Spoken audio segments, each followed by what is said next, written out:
ao 29º episódio do M Podcast. Ó, gente, tem até claquete aqui, porque agora a gente profissionalizou isso tudo, tá mudando, tudo que vocês viram aqui no M Podcast tá mudando, né? Hoje a gente chega inclusive com um formato diferente para trazer para vocês um conteúdo ainda mais rico, e por isso que eu trouxe aqui a ferramenta, olha, uma claquete, me sentindo no estúdio Universal, para trazer para vocês duas convidadas super amigas, pessoas que fazem parte da minha caminhada.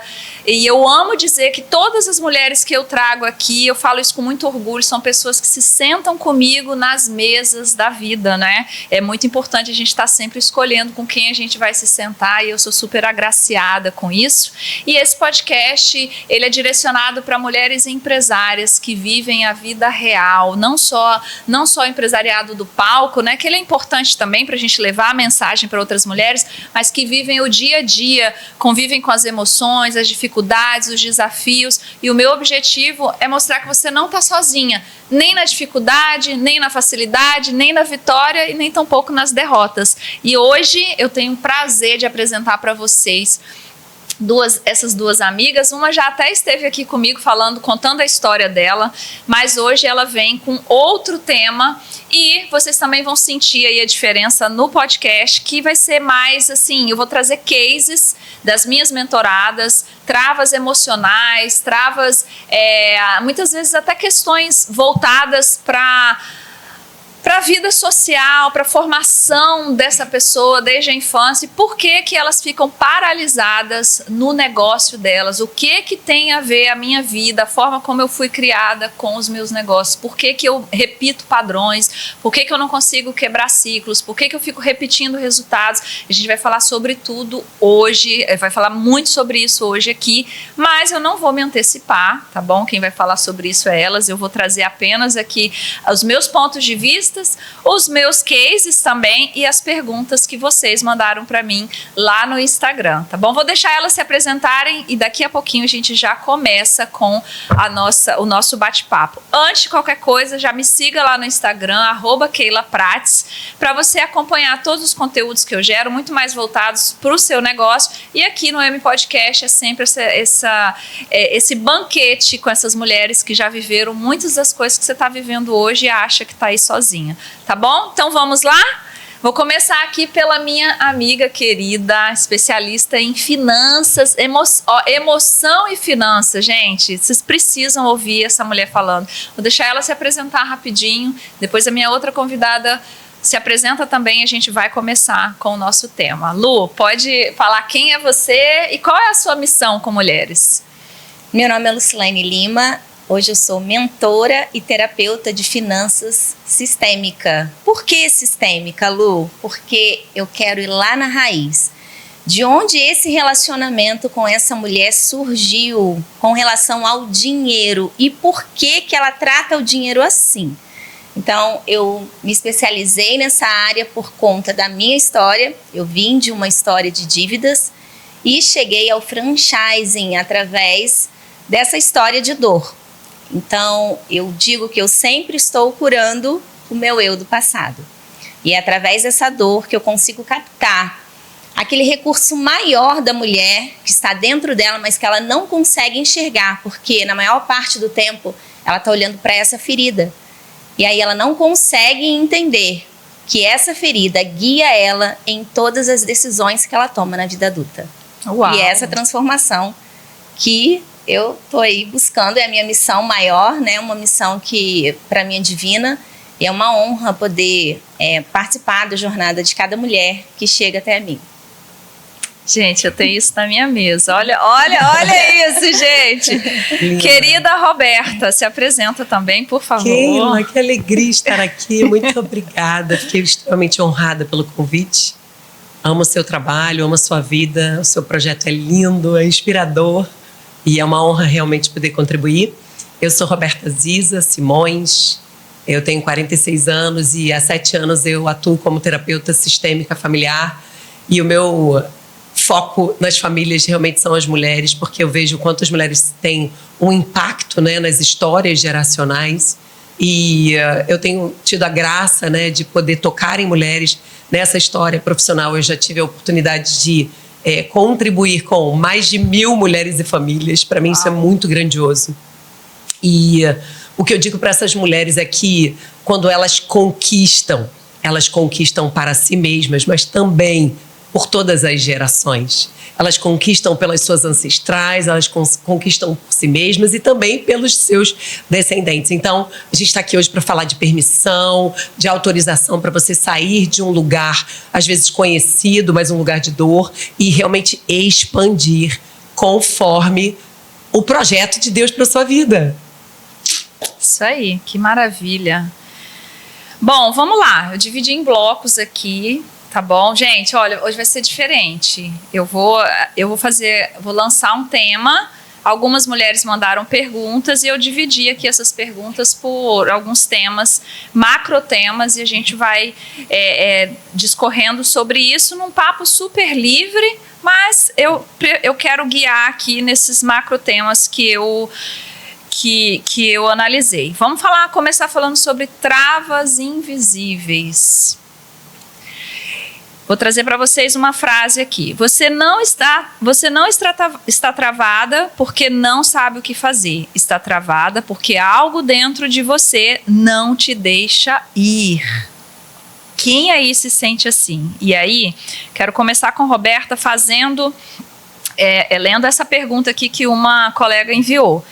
Eu sei o que eu preciso fazer para crescer, mas parece que sempre invento um motivo para não fazer. Isso é falta de disciplina ou tem algo mais profundo acontecendo? Uau, muito boa essa pergunta. Esse é um ponto muito importante que a gente deveria realmente passar nesse momento.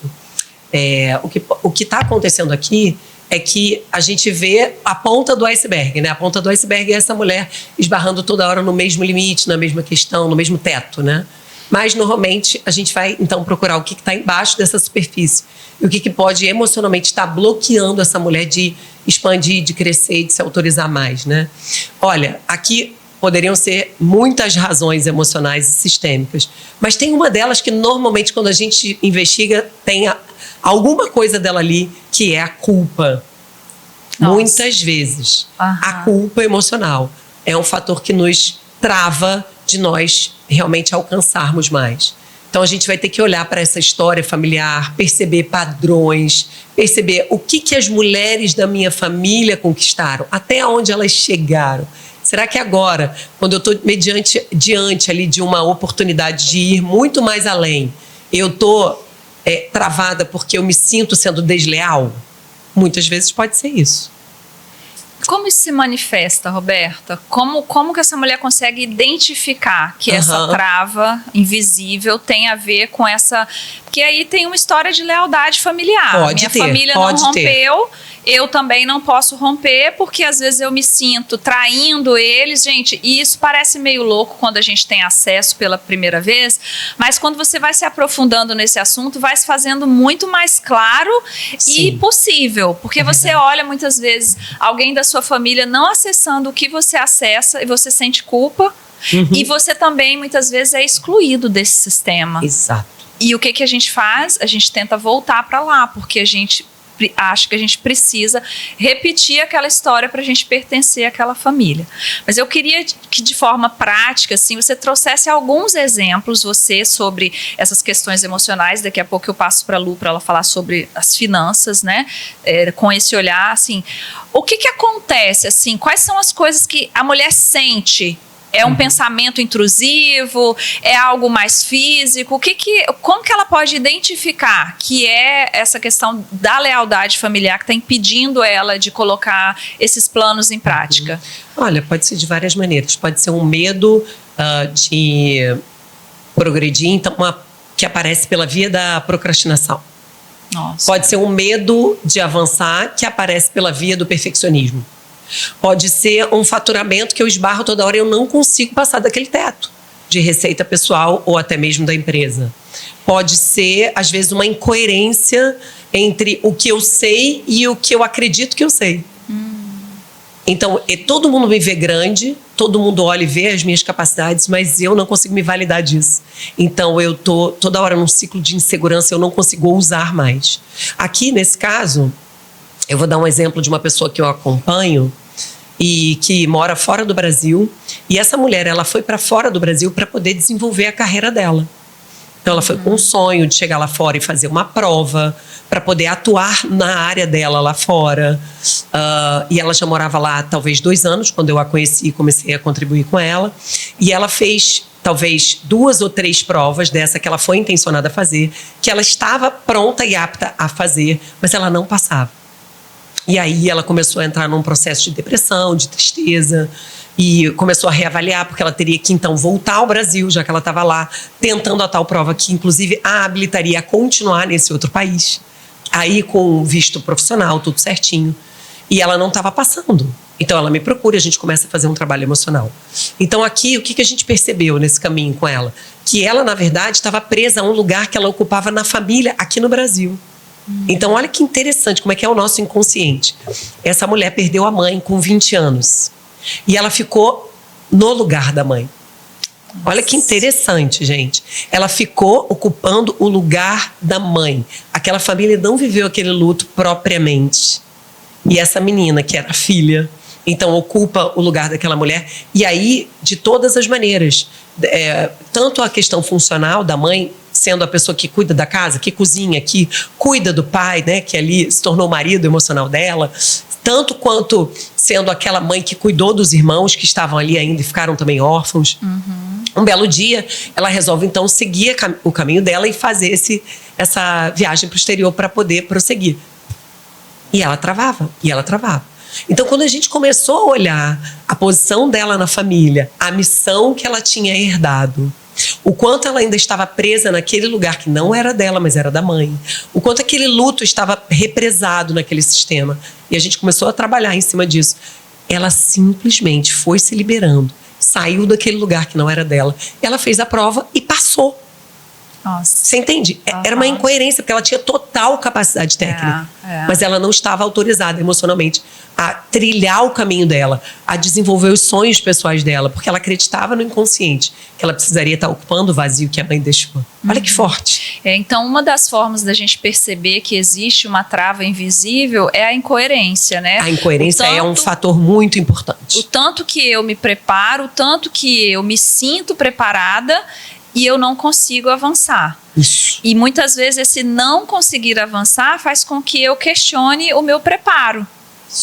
Mas se eu sei o quanto eu me dedico, inclusive quando a gente está num processo desse, a gente sabe o quanto a gente se dedica, o quanto o outro que também está fazendo. E às vezes você até se dedica mais do que aquela pessoa, só que aquela pessoa está liberada para seguir e você não. Então a incoerência é um dos pontos que a gente precisa observar. A incoerência entre o que a gente faz e os resultados que a gente tem. Então se você trabalha muito e você não vê seus resultados, se você investe muita força, faz muito esforço para algo e você não consegue alcançar o que você procura, existe uma incoerência. O que é incoerência? Eu entrego muito e recebo pouco.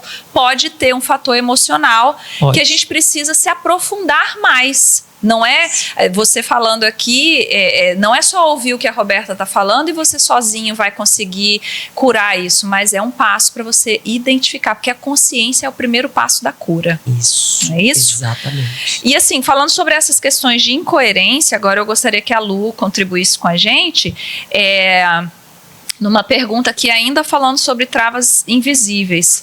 Por que eu ganho dinheiro, mas ele some rápido? Como se eu não tivesse permissão para manter o que eu conquistei. Muita gente vai se identificar com essa pergunta. O que acontece, Lu, nessa jornada? Mas antes de você responder, eu quero dar um presente. Era para eu ter dado no início, mas fiquei tão emocionada com a minha claquete que eu esqueci de entregar para vocês. Aqui, Roberto, olha isso. Obrigada, querida. Nossa canequinha já nem é surpresa mais, né, gente? Porque mas todo mundo que vem linda. aqui recebe. Eu amei. Olha, gente, que coisa delicada. Agora, Lu, veio com seu nome certo. Da última vez eu inventei um sobrenome pra Lu, que eu não sei de onde eu tirei aquele sobrenome. E coloquei errado, não foi, amiga? Eu amei. Vou até tirar a foto do antes e depois. Ah, Nossa, né? Imponente com esse roxo. Imponente, tinha um padrão ali naquele nome, né? Tá linda. Viu? Te ajudei a descobrir que o roxo tá na sua paleta. Amiga. O púrpura. Purple. Linda, né? Então agora toda vez que vocês forem tomar um cafezinho pela manhã, vocês vão lembrar que vocês estão impactando a vida de muitas mulheres. E é impressionante como as mulheres ouvem e começam a mandar mensagem pra vocês. Inclusive, eu ouvi seu podcast, conheci você lá. Elas mandam pra mim também, pede o Instagram de vocês, mas no final a gente vai deixar o Instagram de vocês pra elas seguirem também. Tá bom? Então, Lu, responde pra gente. Por que eu ganho dinheiro, mas ele some rápido, como se eu não tivesse permissão para manter o que eu conquistei? Vamos lá. Nós temos muitas camadas, né? Mas a mais comum é a relação com a mãe. Eita! Porque o pai, ele é aquele fator da execução. Aquele que te permite fazer, ir para o mundo, conquistar. Então você vai fazer dinheiro, porque você sabe. Mas se o dinheiro não fica, essa relação com a mãe, ela foi afetada de alguma forma, ou teve um movimento interrompido, ou autoestima, porque esse dinheiro vem, mas ele não fica. Entendi. Então essa relação com a mãe, ela precisa ser olhada com carinho. Mas aí tem muitas mulheres, muitas, Keila, que falam assim: não, mas a minha relação com a minha mãe é ótima. Exemplifica assim, que tipo de relação que você teve com a sua mãe que pode causar isso? Na realidade, nós não queremos olhar para a dor. O tempo inteiro estamos sendo protegidas por nosso ego de que tá tudo bem. Que a gente não precisa. Tá tudo bem. Até porque nós ficamos identificados com o nosso pensamento. Estava falando disso com a Roberta. Aquele pensamento que vem e fala assim: tá tudo bem. Você já superou isso. E essa é uma frase muito comum, de já superei. Não tem problema com isso. Não precisa olhar para isso. E é como se você tivesse mesmo um machucado na sua mão, onde está em carne viva, mas aí você vai ser convidada para uma festa. E você quer ir linda para essa festa, você estava esperando esse convite tanto tempo. E aí você cobre esse machucado com uma luva. Uma luva linda. Para combinar com o vestido. E aí você chega na festa e quando alguém vai te cumprimentar, pega na sua mão de uma forma que te machuca. Aí você dá um grito e tem uma reação com a pessoa que ela nem imaginava. Aí ela te estranha. Keila, que isso? E aí, quando essa ferida vem, te agride de alguma forma, você acredita que a culpa é daquela pessoa que te feriu, porque ela pegou na sua mão de qualquer jeito. Mas a pessoa sequer sabia que você estava machucada, porque você estava com uma luva, cobrindo essa dor. E é isso que a gente faz com as nossas feridas. A gente não quer olhar para essa dor e a gente continua seguindo, achando que tá tudo bem. Só que essa ferida vai guiar as suas decisões, tudo que você vai fazer. E eu tinha essa questão, não tem problema com a minha mãe. E na minha cabeça eu não tinha. Porque a gente às vezes acha que ter o problema com a mãe é hoje, né? Uma relação... Não, eu tenho uma ótima relação com a minha mãe, eu amo a minha mãe, mas será que eu tratei muitas vezes uma ausência? Eu acho que o que você está trazendo aí também é aquela mãe que trabalhou muito e não teve tempo de cuidar de você na infância e você acabou sendo criada pela sua irmã. Aquela mãe que, por exemplo, trabalhava tanto, chegava em casa e só queria cuidar da casa e deixava você de lado. Acho que isso tem muito a ver com essa rejeição, que nem a mãe sabe que isso é uma rejeição, porque ela é vítima de outra vítima. Exatamente. Né? Como que... Quais são esses padrões de relação que podem levar a esse problema com o dinheiro? Porque fazer o dinheiro, a gente faz, né? A gente vai lá, a gente veste a capa da Mulher Maravilha, vai lá, faz e acontece. Mas essa sensação de estar numa corrida de ratos, faço dinheiro, amanhã não tenho dinheiro, aí gasto dinheiro, entra o dinheiro, e é uma sensação tão ruim de que parece assim, cara, vai ser sempre assim? Vou ficar a vida inteira assim, trabalho, trabalho, trabalho. Essa é a frase que eu mais ouço, gente. Trabalho, trabalho, trabalho e não vejo dinheiro. É essa a frase. Como identificar esses pontos assim da relação? Até para a pessoa saber que isso aconteceu com ela e que ela precisa tratar. Primeiro ela tem que reconhecer Olhar para essa dor e falar, ela tá aqui. Deixa eu olhar para ela com carinho, pegar isso e, com consciência, começar a fazer novas escolhas. Porque, de alguma forma, ela pode ter sido afetada, principalmente na autoestima, porque ela acredita que ela não é capaz. Então, tudo aquilo que ela ouviu, tudo aquilo que ela viu, tudo aquilo que ela sentiu, formaram aquelas experiências. Primeiro contato que você tem. Por que a gente hoje precisa escrever, né? Tem muita escritoterapia. Porque é o nosso contato primitivo. As crianças hoje estão no digital, porque o primeiro contato da criança pequenininha hoje está sendo até o tablet. Então, para ela vai ser, mas para a gente não. Para nossa geração é escrita. Então, a gente precisa, por quê? Porque o cérebro vai levar para a nossa primeira experiência da escrita. Então, tudo vai remeter ao que nós vivemos, sentimos e vimos lá atrás. Essas experiências, elas ficam guardadas. Então, quando eu... Também tem a questão da educação, né? As mulheres não foram ensinadas a lidar com esse dinheiro. Então, nós viemos dessa educação só de homens que dominavam o mercado e a mulher ficava em casa com os filhos e também não tivemos essa educação. Então, quais foram as crenças que trouxeram isso para mim? Não sou capaz, não posso, isso é demais para mim, é muita areia para o meu caminhão. Todas essas frases, elas estão aqui dentro, guardadas, porque você cresceu ouvindo isso. Sim. E aí, quando chega um dado momento, você faz sucesso, porque você aprendeu a fazer dinheiro, porque teve essa execução. Por isso que essas mulheres dominantes, né, vieram muito com essa força do fazer. E aí, quando você pega tudo aquilo e você vê aquilo esvair, você fala, não sou boa nisso. E aí isso vai reforçando aquilo que você acredita, mas é apenas uma identificação com esse pensamento, com essa crença que você tem guardado. Então, quando você começa a entender que existem pontos que precisam ser olhados, mas isso exige muita consciência e olhar para essas experiências e deixar qualquer lembrança que venha à tona é importante. As meninas no nosso processo lá, do desafio, elas pegam coisas e falam assim, hoje teve uma muito legal que ela falou assim, todas as roupas que estão no meu guarda-roupa foram compradas para a mulher que eu queria ser, não para a mulher que eu sou.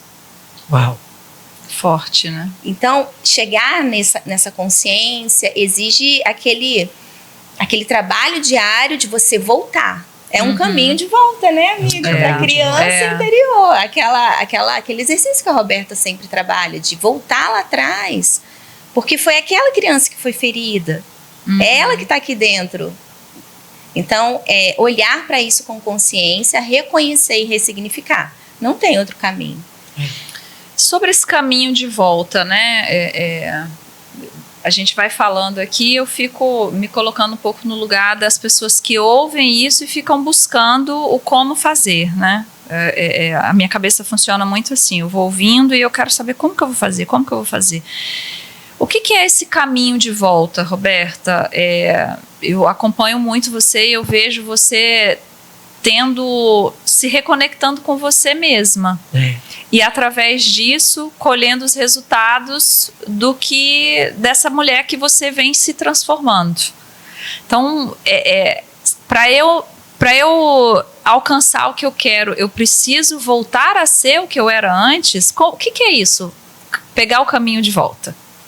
Nós precisamos fazer esse caminho de volta para nós. Muito bem colocado pela Lu. Na verdade, nós temos uma essência, né, Keila? Existe uma essência dentro de nós, que Deus depositou a cada uma de uma maneira única e singular. E está aqui dentro de nós. E nós carregamos essa essência, mas muitas vezes ela está abafada por camadas e camadas de dor, de máscaras, de circunstâncias que a gente foi construindo para poder se proteger, né, das dores, como a Lu falou. Mas quando eu acho que tem 2 pontos aqui importantes para a gente poder fazer esse caminho de volta. O primeiro é se conectar com Deus Pai. Não tem como falar de voltar para si mesma sem você acessar o autor da vida, né? É sine qua non. Então, eu acho que você se relacionar com Deus como Pai e procurar entender sob a ótica dele quem ele te criou para ser, o que ele espera de você, né? A gente acredita na Bíblia como sendo a palavra de Deus, e lá diz que os nossos dias estão escritos no livro da vida. Isso para mim é tão forte. Então existe uma história prevista para mim, existe algo esperado ao meu respeito. Então, quando eu falo de voltar para mim mesma, eu preciso voltar para realmente Deus Pai e começar a interagir com Ele, entender o que Ele designou para mim. Esse é um ponto. Isso você pode fazer no secreto do seu quarto, orando, conversando, né? Dialogando com Deus. É simples. A gente que complica, né, a vida? Então, o primeiro pilar é esse, é voltar-se para o autor da vida. E o segundo é reconectar-se com a nossa criança interior, como a Lu falou. Porque a verdade é que a nossa criança carrega a nossa essência. Uau. Tá tudo ali, né? Claro, a nossa criança, a gente fala que tem um lado sombra e um lado luz. Um lado maravilha e um lado dor. Né? Claro que sim, tem também. Mas tem toda a nossa essência ali, nossas virtudes, aquilo que é mais espontâneo em nós, que é mais essencial. Muito puro, né? A nossa pureza. A nossa pureza, Exatamente. Então, por exemplo, a minha primeira formação foi comunicação social. Eu me formei em publicidade. Olha isso. Lá no ano de 2001. Trabalhei 15 anos nessa área. Nunca me senti realizada. Passei por grandes empresas. Inclusive foi quando eu conheci a Tati, né, na faculdade de comunicação. Depois de 15 anos, aí eu já estava caminhando perto de Deus. Eu comecei a perguntar para Ele: meu Deus, eu não quero passar 8 horas do meu dia fazendo algo que não tem nada a ver comigo, para poder ganhar dinheiro, para pagar boleto. E eu quero viver o que o Senhor me criou para viver. A coerência, né? Exato. Olha o que a gente falou lá no começo, né? Tá incoerente, não tá, as coisas não estão. Eu tô fazendo algo aqui, um que não esforço reverbera enorme, na minha alma, que não, além não flui. Isso, e eu acho que esses são sinais. Não fluía. Eu fui uma pessoa, Roberta, por muito tempo, eu sempre me perguntava: é só isso? Eu me lembro que eu trabalhei durante 8 anos numa fábrica e todos os dias eu pegava o ônibus às 6 da manhã, fazia o mesmo trajeto, voltava. E eu sempre acordava no mesmo lugar, assim, a gente voltando, né? Voltando o trajeto, né? Depois do turno, voltava. E engraçado, eu sempre acordava ali naquele mesmo lugar, assim, tinha um riozinho ali embaixo na BR, e eu acordava ali naquele lugar e eu sempre me perguntava: é isso mesmo? É só isso? A vida vai ser isso aqui? E isso eu tinha ali para completar os meus 30 anos, e eu sentia uma incoerência. Não é isso aqui, não, eu já sentia que tinha algo mais para mim, só que ao invés de me questionar e de procurar a minha essência, porque eu ainda não tinha acesso a esse conhecimento que a gente tem hoje, eu comecei a afundar ainda mais as minhas raízes. Aí eu comecei a me valer de coisas. Fui lá, eu tive vontade de ir embora da cidade, o que eu fiz? Não, eu vou comprar uma casa aqui, porque assim eu vou me sentir pertencente. Fui lá e comprei uma casa. Uau. Eu não tive um pingo de felicidade por ter comprado uma casa. E aí eu tive um sonho com essa casa. E a partir daquele sonho ali, naquele sonho, Deus me revelou que eu nunca ia morar naquela casa.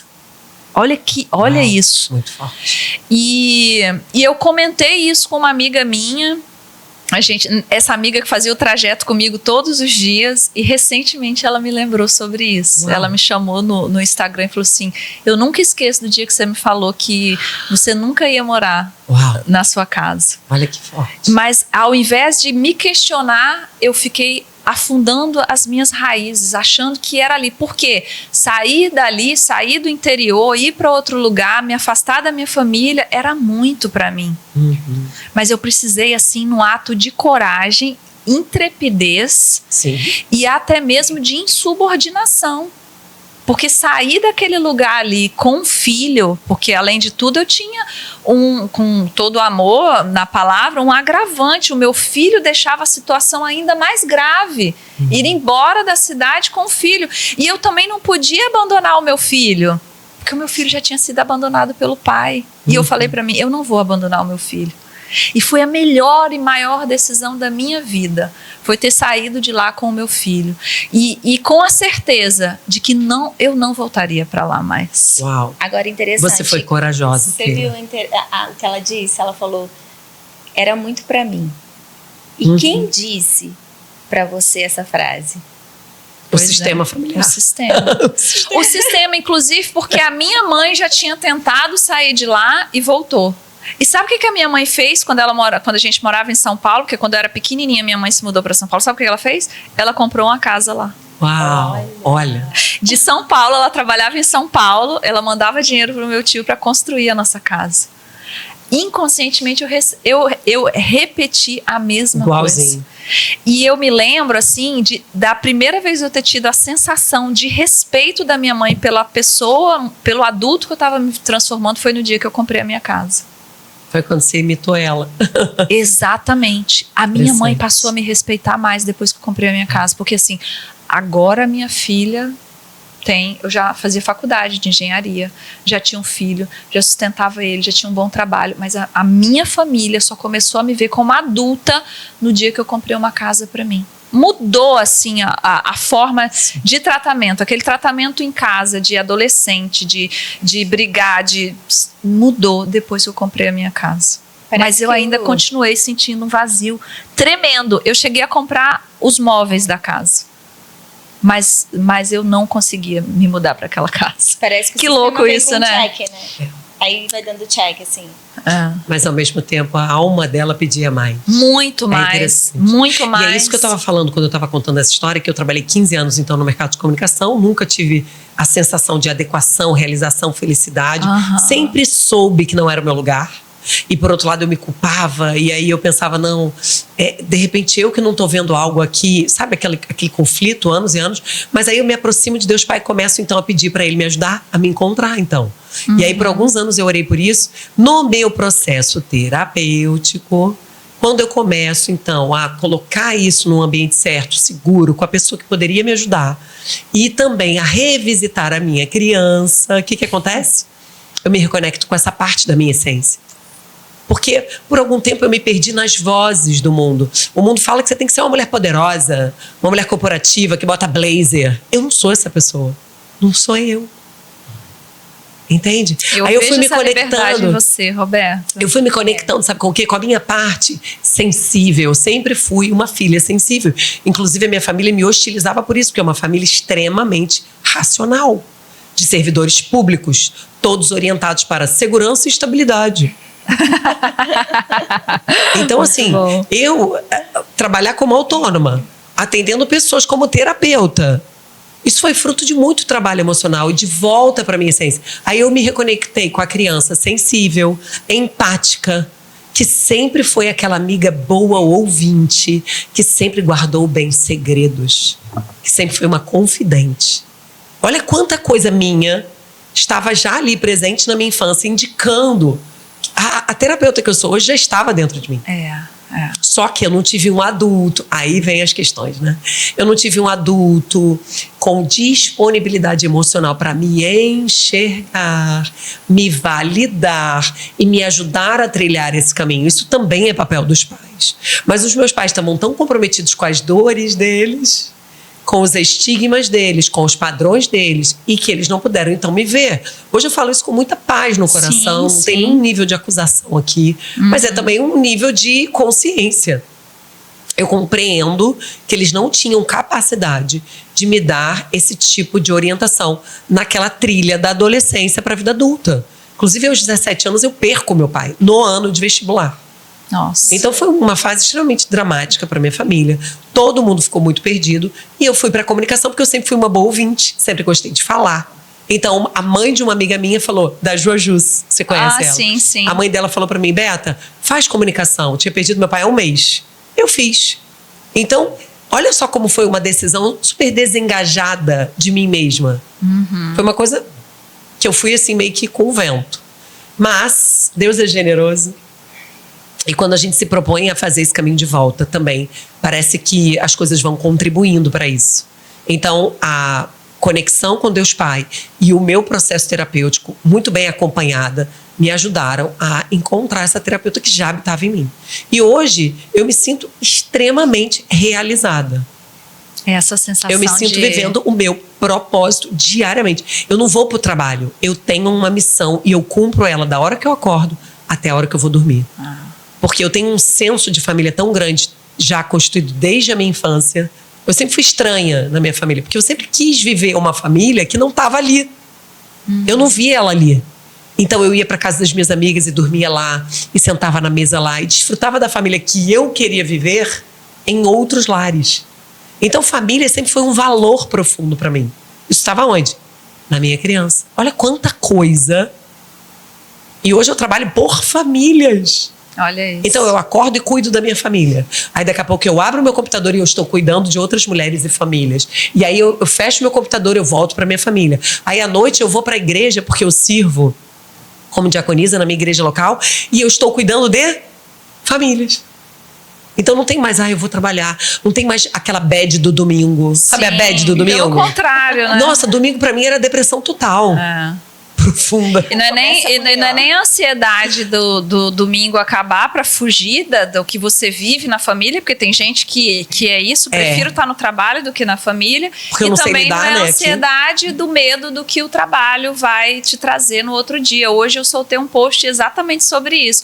Hoje eu posso escolher como eu vivo as minhas segundas-feiras, mas há alguns anos não era assim. Foram 7 anos com medo da segunda-feira. A segunda-feira era o pior dia da semana pra mim. Porque tinha uma reunião horrível no trabalho, que era a reunião, tipo assim, tinha um nome terrível que eu não quero nem trazer pra cá. Que era o nome da reunião já mostrava o que ia acontecer lá dentro. Pesado, né? E foram 7 anos assim. É Deus. muito, muito difícil. Você já sabia como a sua semana ia começar e não tinha atitude para mudar. Eu saí de um cárcere e fui para outro, porque eu não fiz essa busca interna.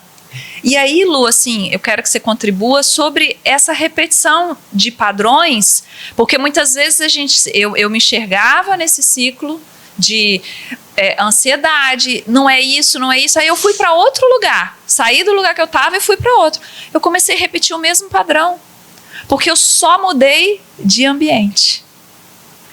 Fala para mim sobre esses padrões financeiros. Não tem como falar de dinheiro e não falar de emoções. Como que são esses padrões que se repetem? Por que eles se repetem nas finanças? A forma como você se relaciona com dinheiro, com pessoas, nos relacionamentos, e até jogando, e agora eu vou dar um exemplo, até sobre o jogo, é o que você faz na vida. Uhum. Nós fomos fazer uma imersão, tem umas 2 semanas, e teve um jogo chamado Bloqueio. E eu perdi as 3 vezes no mesmo lugar. Caramba. O nome disso é vício emocional. Quando você está acostumado com um padrão, você continua repetindo ele no automático. Uhum. Só que com a vivência hoje que eu tenho, no 3º eu percebi que eu estava no padrão. Então, a consciência, ela te traz de volta, porque é assim, agora você tem um sininho assim, ó, que faz assim, plim, ou dá um estalinho e você volta. Opa! Por quê? E aí você questiona. Porque o cérebro aprendeu aquele caminho. Foi onde ele aprendeu. Aí, as mulheres quando compram, porque estão tristes, porque estão aborrecidas, porque estão se sentindo invalidadas, não são vistas, elas fazem esse caminho neural. Vou lá, comprei e fiquei bem. Opa, o cérebro registra. Ela ficou bem. Aí, depois, quando vem de novo aquela sensação, ele registrou, deu check. Opa, da última vez você comprou, volta lá, compra de novo.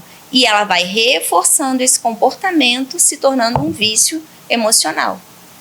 E ela continua fazendo isso no automático. Então eu repito um padrão em busca de alguma satisfação, de me sentir satisfeita de alguma forma. Rápido. É a busca do alívio. Mas e quando esse padrão essa repetição de padrão não me traz prazer? Que é o caso que a gente fica identificado até com a dor. Isso. Por quê? Porque foi a forma que você aprendeu. É um ambiente seguro pra mim, até no meio da dor, né? Mamãe tá te batendo porque a mamãe te ama. Uhum. Então você vai para um relacionamento onde você apanha. Ele tá me batendo porque ele me ama. Que loucura. A gente aprende que o amor vem embalado num pacote. Papai chega, não teve a presença do pai, te dá um presente. você aprende a retribuir o amor assim, embrulhado num pacote. Aí você começa a presentear todo mundo. Você acredita que as pessoas vão te amar se você der um presente, porque você também amava o seu pai assim e você aprendeu dessa forma, entende? Então, é como nós aprendemos, ó, lembra? Tudo que nós vimos, ouvimos e sentimos e que ficou registrado nas nossas memórias, vai ser tudo que aquilo, assim, que o cérebro de forma familiar vai se identificar com o seu crescimento. Então, pode ser identificação com a dor, pode ser porque você aprendeu aquele comportamento, pode ser uma lealdade, como a Roberta falou no início, pode ser uma exclusão do sistema. O que é essa exclusão do sistema? Exclusão do sistema é uma lei da sistêmica que diz que toda vez que você não aceita ou exclui alguém, tipo, alguém que usou drogas lá na sua família, então aquela pessoa ficou excluída, porque ela não era aceita no sistema, porque ela fazia algo errado que envergonhava a família. De alguma forma, o sistema vai compensar essa história dessa pessoa que não foi aceita através de alguém que pode ser na sua geração ou nas próximas gerações. A pessoa com o mesmo problema. Isso, ou problema porque parecido. você não viu aquela dor, você não ajudou, você não conseguiu resolver, então ela se repete novamente para te lembrar, é um recado. É o sistema sempre tentando te lembrar que você precisa reparar o que está repetindo, o que está errado, aonde tem uma dor. Tudo aquilo que você não consegue enxergar e você não sana, não zera o caixa, você continua. Eu estava falando com ela no início, né, sobre os patriarcas. Abraão começa lá, tem o filho, Isaac, que era o filho da promessa, mas eles tentam, né, de alguma forma antecipar a promessa, e aí nasce Ismael, depois tem aquela confusão toda, Ismael e Agar são mandados embora daquela casa, daí vem Isaac, tem Jacó e Esaú. Jacó era o filho preferido da mãe, Esaú do pai, a mãe... Repete-se o sistema. Exatamente, o filho preferido, e aí Jacó, quando ele rouba a primogenitura e a bênção de Esaú, ele foge, fica mais ou menos uns 20 anos sem ver esse irmão. Quando ele ouve que Esaú está indo até ele, com 400 homens, o que ele acha? Ele vai morrer. Então ali ele tinha já 4 mulheres, né? Tinha Lia, que ele casou primeiro, trabalhou 7 anos, achando que casaria com Raquel, depois vem Raquel, e as duas tinham 2 servas, ele também tinha filhos com essas servas, porque naquela época era assim, né? Então o que ele faz? Ele coloca as servas na primeira linha, como se fosse uma hierarquia. Coloca Lia com os filhos na segunda linha, coloca Raquel, que era o grande amor da vida dele, na última, e José. Por que os irmãos de José venderam ele? Porque eles entenderam ali o mapa de valor do pai.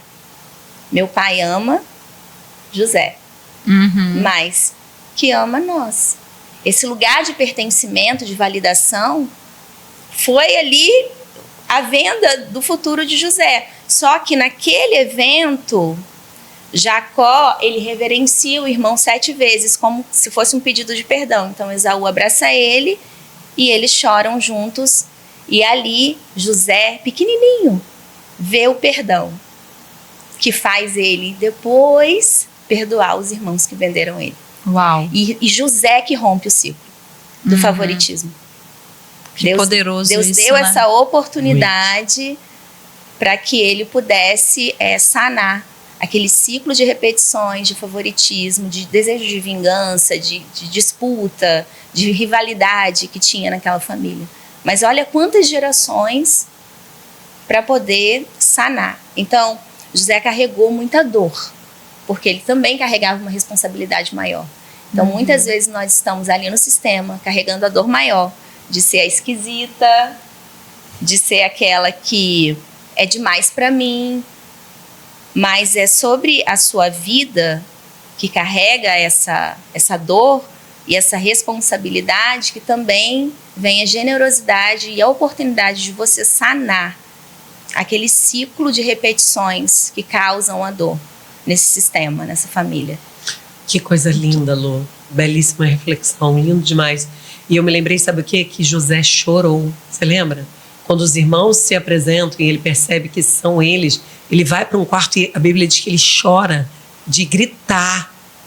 Assim. É interessante, né? A gente vê o quanto também ele validou a dor dele. Porque não é sobre a gente fingir que tá tudo bem, né? Se reconheceu. Ele fez esse processo de conscientização. Olhou, reconheceu, chorou, fez o curativo, se preparou, dialogou com aquela história familiar para então fazer algo diferente. Sim. Né? Então, é legítima a dor. A gente às vezes quer fingir que tá tudo bem ou evitar olhar para algumas coisas com medo de doer mais. A verdade é que quanto menos a gente olha, mais vai doer. Porque ela fica represada dentro de nós e é uma energia, então ela vai ganhando força, proporção. Sim. E eu acho importante a gente refletir também sobre esses papéis de cada um na família, né? Eu penso que muitas de nós, principalmente mulheres, falando mais para mulheres, nós somos escolhidas para romper esses ciclos da família mesmo. Sim. E como você abriu falando,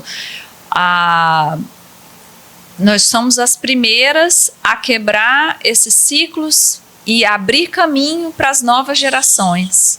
Eu me sinto assim hoje. Ai, eu amo isso. Eu me sinto hoje, e eu sei que vocês também se sentem assim. Eu vejo você com a sua filha e eu penso assim, a Roberta está tendo a oportunidade de entregar para a filha dela o que ela não teve.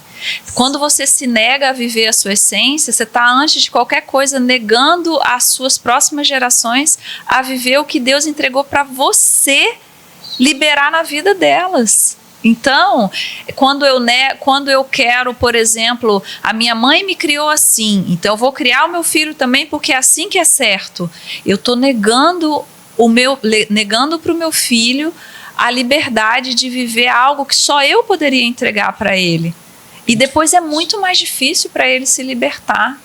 Porque aí ele tem que vencer o ciclo que você repetiu, que a avó dele repetiu.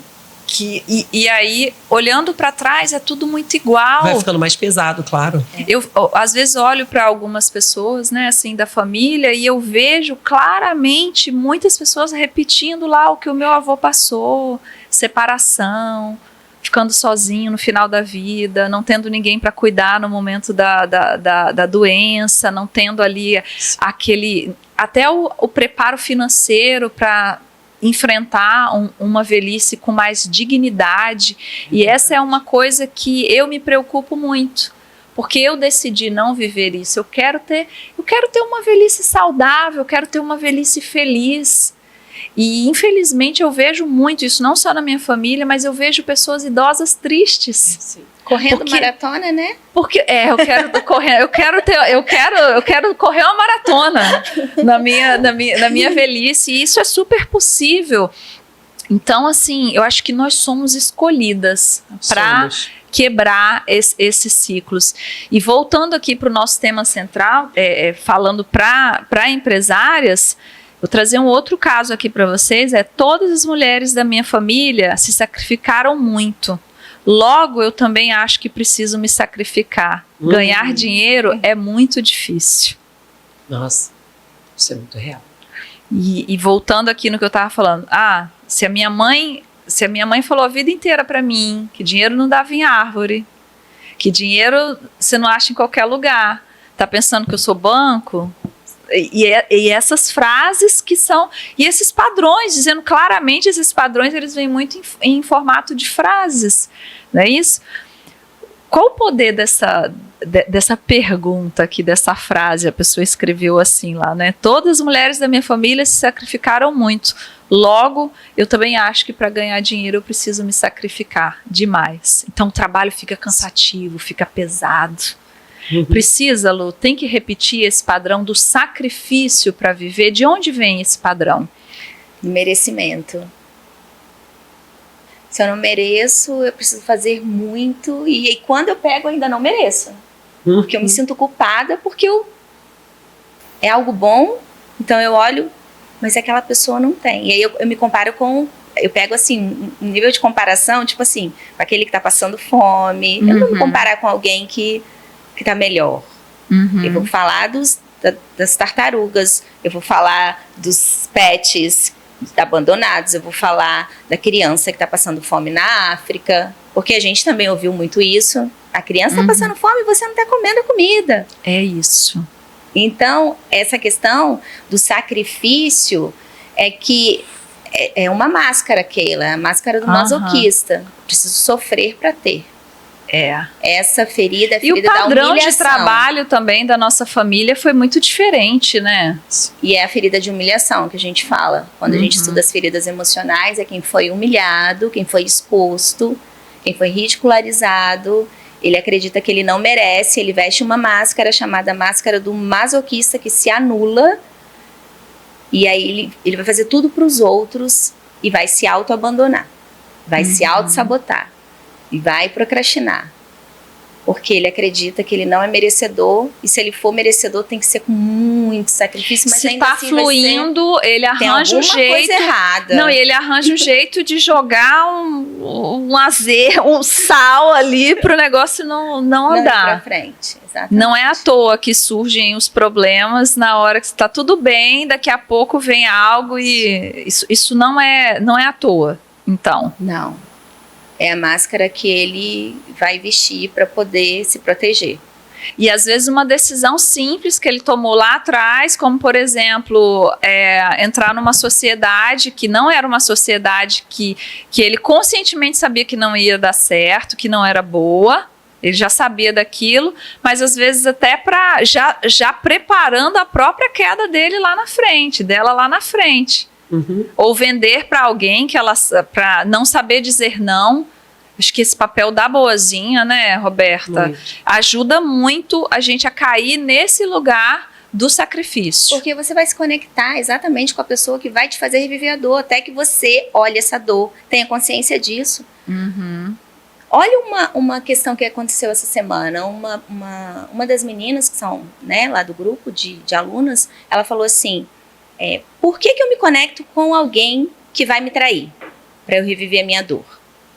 Porque quando eu me conectei com ele, os valores já estavam ali e eu vi isso. Se eu aceitei isso, eu não tô... Primeiro eu tô me traindo. Porque eu já aceitei algo. Então, a primeira traição é de você com você mesmo. Porque o próximo passo é ele te trair. Mas você já se traiu. Porque não é teu valor, não é teu propósito, ali não combina, mas você insistiu naquele tipo de relacionamento, porque, de alguma forma, você vai reviver aquela dor que você, durante a sua vida inteira, repetiu. Trazendo para o mundo dos negócios, isso aí, a gente vê muito, eu vejo muitas mulheres que a equipe não entrega o que ela precisa, mas ela não consegue mandar as pessoas embora, porque ela acha que ela tem que manter a pessoa, porque é uma questão até social, ou ele não entrega, mas ele é bonzinho, quando na verdade a boazinha ou é de ela. Confiança, né? Essa síndrome da boazinha, Roberta, a mulher que não sabe dizer não, de onde vem isso? Adivinha? Não adianta, vai vir tudo das emoções, e tudo lá da sua infância. Se você não acredita nisso, já passa. Ou então fica para você ter mais conhecimento. Não tem como, né? Diga. Fugir disso. Mas a boazinha sempre se dá mal, né, Keila? A verdade é essa. Olha, uma vez eu ouvi uma coisa assim, todo bonzinho é incompetente. A boazinha se dá mal. Porque nós precisamos ser boas pessoas. Ok, aqui a gente está falando de valores, de princípios, de ética. Isso é muito importante e tem que ser preservado. Mas uma coisa é ser boa, outra coisa é ser boazinha. A boazinha se ferra. Porque a boazinha não se vê. E se ela não se vê, também ninguém a verá. Então ela não vai ser respeitada. E é uma máscara também, né, Roberta? A boazinha, ela tem medo de ser julgada, então ela faz as coisas da forma que os outros aceitam, ela não se questiona, na verdade ela fica muito mais esperando uma aprovação externa do que um amadurecimento dela, principalmente nas entregas também, né? Muito difícil você encontrar uma pessoa que faz uma entrega boa, sendo que ela é complacente com tudo. Sim. Se ela não sabe dizer não, se aceita tudo que vem para ela do jeito que vem. Eu já fui uma pessoa que aceitava da equipe algo que eu sabia que a pessoa podia fazer melhor, eu ia lá e fazia. Eu pegava da pessoa, depois eu ia lá e fazia. Só que aquilo começou a ficar tão pesado para mim, que realmente quem eu era, eu vou me distanciando da essência. E a gente volta para a essência de novo. Então, a boazinha nunca tá na essência dela, né, Roberta? Ela tá vibrando em outro lugar. Ser boazinha é o efeito da ansiedade de aprovação. Muito bom. Ansiedade de aprovação tem a ver com infância desamparada. Isso. Ou às vezes com... Bom, o desamparo pode vir não só de pais omissos deliberadamente, né? É porque eu não vou cuidar. Não é isso necessariamente. Às vezes a família está passando por crises, situações tão dramáticas que os pais não têm disponibilidade emocional para enxergar aquela criança, para cuidar dela como ela precisaria, para entregar o suprimento para além da mesa farta e da escola paga, né? A gente sabe que as crianças precisam de suprimento emocional, afetivo, de validação, atenção, afeto manifestado. Tudo isso ajuda a suprir a criança. Então, se eu não tive esse tipo de suprimento, foi só um suprimento prático, eu digo que a minha família foi muito boa funcionalmente falando, nunca faltou nada. Mas emocionalmente falando, foi muito escasso. E isso vai imprimindo na criança a sensação de que tem algo de errado com ela. Eu fui uma boazinha exímia. Porque eu fui uma terceira filha, não planejada, num contexto já muito racional, que já tinha uma questão entre filhas, mulheres com mães. Então eu chego num ambiente hostil, que eu não me sinto abraçada e recepcionada como eu precisaria. Não estou aqui falando mal de mamãe e papai. Eu estou dizendo do que eu precisei e não tive. Então, o que a criança assume aqui nesse contexto? De que falta algo em mim. Eu não sou bom o suficiente. Eu atrapalho. Então, o que eu vou fazer? Eu vou ajudar todo mundo. Eu não vou manifestar as minhas próprias necessidades. Eu vou recolher o meu sentir, porque ele atrapalha. Eu vou ser quietinha. Eu era aquele tipo de filha que, ao invés de ser aquela que some no shopping e no mercado, sabe? Que vai, livre. Eu que ficava preocupada em perder meus pais. Então, eu era super adultizada, super responsável, boazinha, não dá problema. Aquela filha que parece que não tem criança em casa. Suas necessidades. Filho que parece que não tem criança em casa não expressa suas necessidades. Ou seja, eu não fui uma criança livre. Eu fui já moldada pela ansiedade de aprovação desde muito cedo. Obviamente que eu levei isso para as relações adultas. Haja trabalho emocional para estar aqui hoje de forma autêntica. Não é fácil. Isso tudo se reflete em todas as relações adultas. As conjugais, as profissionais, as sociais, todas. E aí quando você vai liderar uma equipe e você quer ser boazinha e aprovada, ferrou. Porque você não consegue exercer o limite necessário, dar os comandos devidos, você não consegue ser firme, mas ao mesmo tempo... Quer dar conta de tudo. Quer dar conta de tudo. Afinal de contas, se você fizer a parte do outro, ele vai gostar mais de você, né? Aí você é ótima, todo mundo te aplaude. Nossa, como essa chefe é boazinha. Quando, na verdade, isso é uma equação assim, gente, não dá certo. Isso a conta dá um podcast, não fecha. Né, dá um podcast. Essa área eu domino, né? Porque, gente, vou falar com você, esse negócio não dá certo. Toda vez que você pega o trabalho de alguém para fazer... Você, além de não estar dando a chance da pessoa se desenvolver, e aí eu tô falando para empresárias aqui, tá? Você não tá dando a chance das outras pessoas se desenvolverem, você tá deixando de estar no seu lugar, que é o lugar onde eu sempre falo, é o lugar que faz o ponteiro girar, tá ocupando o seu tempo lá no operacional, porque na sua cabeça você só rende lá no operacional, porque você se acha pequena demais para tomar decisões estratégicas. Então eu não vou avançar no meu negócio, eu não vou buscar um novo sócio, eu não vou buscar um investimento, eu não vou entender sobre expansão de negócio, porque afinal de contas, tá bom aqui onde eu tô, eu já cresci demais. E aí eu volto para onde? Para minha essência. Eu preciso, se eu não sei, se eu não acredito na minha capacidade, se eu não sei o lugar que Deus criou para mim, se eu não acredito que tem um lugar exato que Deus criou para mim, os palcos que Ele criou para mim, as empresas que Ele criou para mim, que eu sei que elas estão ali só esperando o meu posicionamento, eu vou estar sempre buscando um lugar onde eu vou ficar soterrada, onde eu vou lá enfiar as minhas raízes. E às vezes a gente quer crescer e a gente não consegue exatamente por isso. Quantas vezes eu já me peguei, e zero problema de abrir isso aqui, porque é vivendo que a gente pode ensinar 2 vezes, né? não trazendo uma pessoa para trabalhar para mim, e aí eu falava assim, nossa, o tempo que eu vou levar para ensinar essa pessoa, eu vou lá e faço. Gente, isso é autossabotagem pura. Isso é um sinal da um primeira sinal. Pergunta da noite. E aí sabe o que acontece? Você se enfurece com o funcionário porque ele não faz. Mas você não tirou o tempo para ensinar. Porque você teve que aprender tudo sozinho. Então ele tem que aprender também, mas ele não vai, ele não é você.